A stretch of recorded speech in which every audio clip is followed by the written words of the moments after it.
Shalom, kita jumpa kembali dalam Renungan Goshen Mata.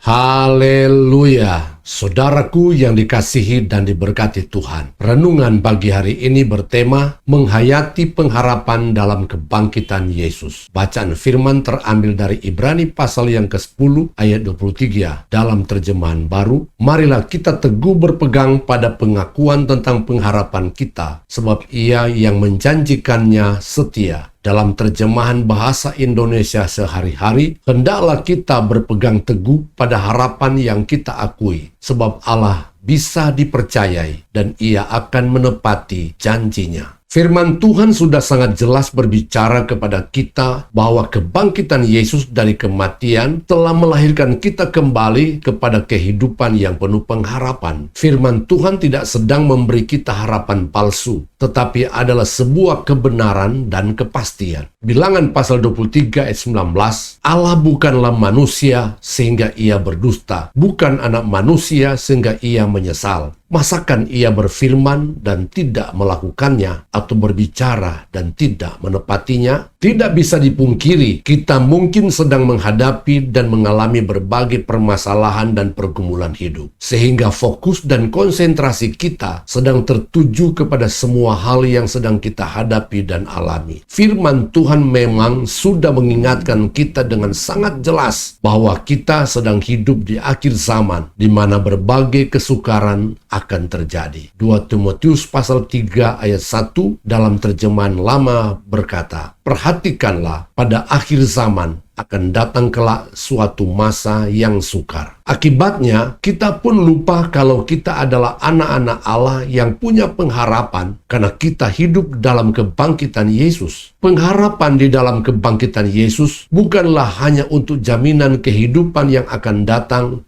dalam kekekalan, tetapi juga jaminan untuk kehidupan kita di bumi sekarang ini. Apakah kita sedang mengalami masalah dan pergumulan tentang pekerjaan kita, ekonomi kita, keuangan kita, kesehatan kita, masa depan anak-anak kita, dan sebagainya? Ingatlah, untuk semua itu ada harapan oleh kebangkitan Yesus. Saudaraku yang terkasih di dalam Yesus Kristus, Tuhan mau agar kita sungguh-sungguh menghayati pengharapan yang kita terima dalam kebangkitan Yesus. Penghayatan kita akan menimbulkan kepercayaan kita yang kuat bahwa Allah kita sungguh dapat dipercayai dan Dia pasti menepati apa yang sudah dijanjikannya. Renungkanlah ayat-ayat firman Tuhan berikut ini. Dalam Ibrani pasal 6 ayat 19a dalam terjemahan bahasa Indonesia sehari-hari. Harapan kita itu seperti jangkar yang tertanam sangat dalam dan merupakan pegangan yang kuat